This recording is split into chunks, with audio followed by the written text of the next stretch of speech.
Uma escolha pode definir a carreira de um boxeador, mas mal ele sabe que essa escolha pode impactar muito a carreira dele no futuro. Isso é, escolher o boxe amador ou ir direto pro boxe profissional. Nesse vídeo você vai entender de uma vez por todas tudo sobre as diferenças entre o boxe profissional e o boxe amador. E existe uma grande polêmica nesse debate, porque o termo boxe amador já é considerado defasado entre os boxeadores. Isso porque a tradução da amateur boxing remete muito a um boxe de várzea, algo que não tem uma regulação, coisa que não acontece com o boxe amador.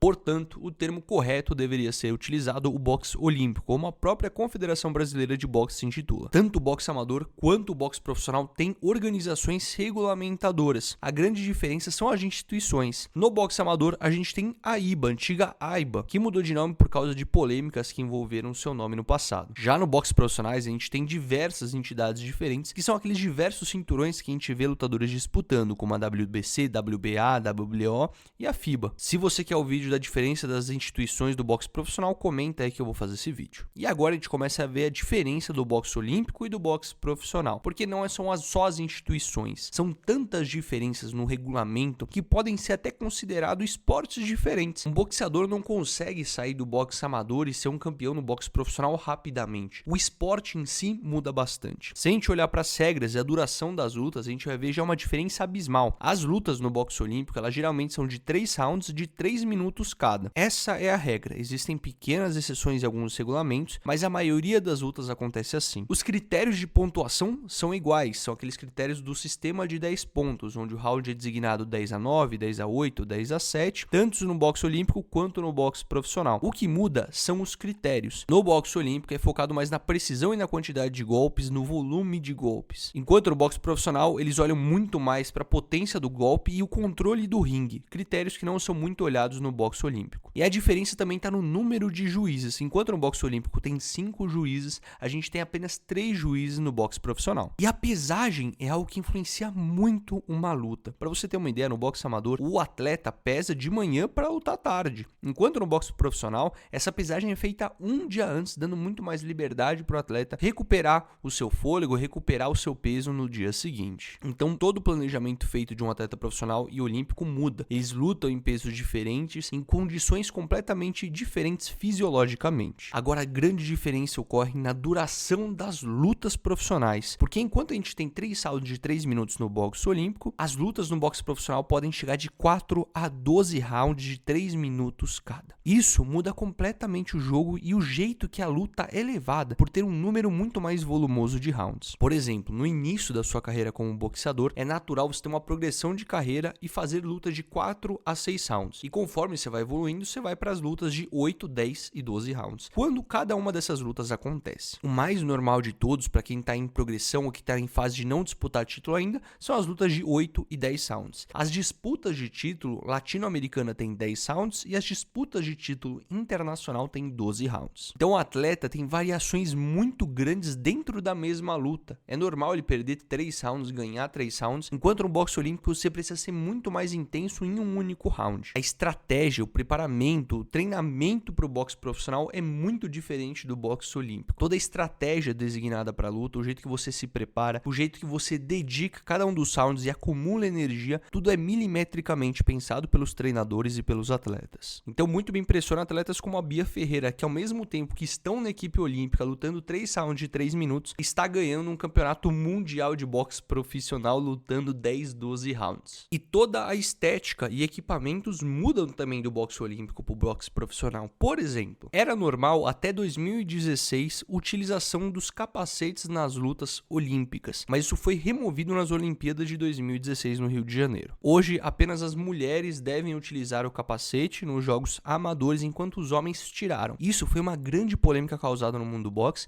e caso você queira ver reviravolta, um pouco da polêmica envolvida, eu sugiro que você assista o documentário Contra-Golpe no Netflix. Se eu fosse simplificar ao máximo, essa decisão foi tomada para gerar mais entretenimento, mas isso coloca em risco a segurança do atleta. Mas falando agora de outros equipamentos, por exemplo, no boxe profissional é comum a gente ter luvas mais acolchoadas que no boxe amador, quando as luvas são de menos onças. O boxe profissional, por você não ter o capacete, por você ter luvas de menos onças, os impactos dos socos são muito maiores. Então a carreira de um atleta que fica muito tempo no boxe profissional é menor do que um atleta que fica muito tempo nos Jogos Olímpicos. E existe uma diferença muito grande também no vestuário. Enquanto no boxe olímpico a gente tem o vestuário completo, regata e bermuda, sempre das cores vermelhas e azul, no boxe profissional é permitido apenas o calção, seja ele de qual for a cor. Agora vamos entender um pouquinho da carreira. Realmente era muito comum, como Muhammad Ali fez, quando ele ainda se chamava Cassius Clay, fazer várias lutas no boxe amador ou no boxe olímpico, como era chamado na época, ir para as Olimpíadas, fazer o seu nome nas Olimpíadas, para o seu nome ser muito reconhecido no seu país, porque é onde as transmissões davam atenção, eram nas Olimpíadas. Assim, quando você voltasse para o seu país, você teria um nome suficientemente bom para você vender ao pay-per-view, vender ao boxeador olímpico. Ele tem 4 grandes objetivos, que são o Mundial, as Olimpíadas, o Sul-Americano e o Pan-Americano, que existem equivalentes do Sul-Americano e Pan-Americano para outras regiões do mundo. Além disso, o boxeador olímpico, ele faz campeonatos regionais, estaduais e nacionais, como o Campeonato Brasileiro, o Campeonato Jogos Abertos do Interior, o Campeonato Paulista. Existem diversos campeonatos dentro do país que o boxeador olímpico pode competir e que o boxeador profissional não compete. Então, normalmente, o boxeador olímpico ele luta muito mais durante o ano,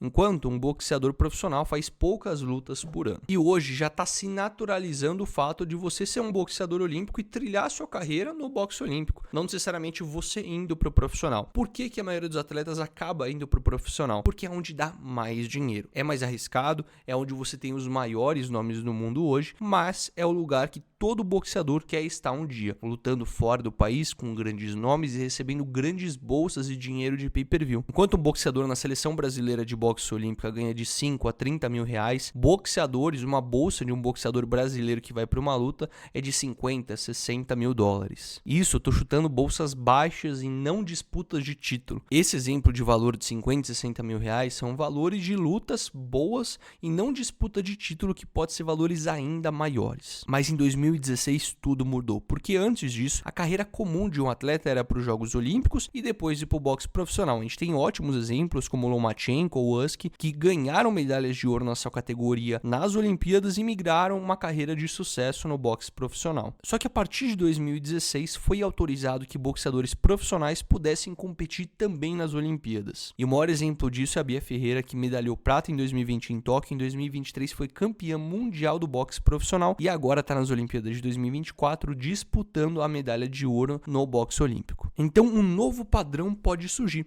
Um boxeador ele pode aspirar a continuar no boxe olímpico e no boxe profissional, e mesclando os dois. É claro que é muito difícil e você tem que ser muito fora da curva para ser um grande campeão como a Bia Ferreira foi. É por isso que a gente tem que enaltecer esse tipo de campeão brasileiro, porque é muito raro isso acontecer. Outro grande exemplo que tivemos foi o Robson Conceição, medalhista de ouro em 2016, o nosso primeiro campeão mundial no boxe profissional, que também ganhou medalha de ouro nas Olimpíadas. E no próprio documentário que eu mencionei antes no Contragolpe, conta a história de um menino que decidiu não fazer a carreira no boxe amador. Ele decidiu começar direto no boxe profissional, sem passar pela tradicional Olimpíadas. Então isso é outro exemplo de um outro objetivo de carreira que você pode ter. Se você for uma grande promessa, se você tiver um marketing bom desde o começo e quiser se inserir logo no boxe profissional sem passar pelo boxe amador, isso também é uma oportunidade de carreira. É claro que as maiores oportunidades, ainda principalmente para um boxeador brasileiro, é fazer esses campeonatos regionais, nacionais, crescendo, chamando a atenção da seleção brasileira e ser convocado para trilhar esse caminho até os Jogos Olímpicos,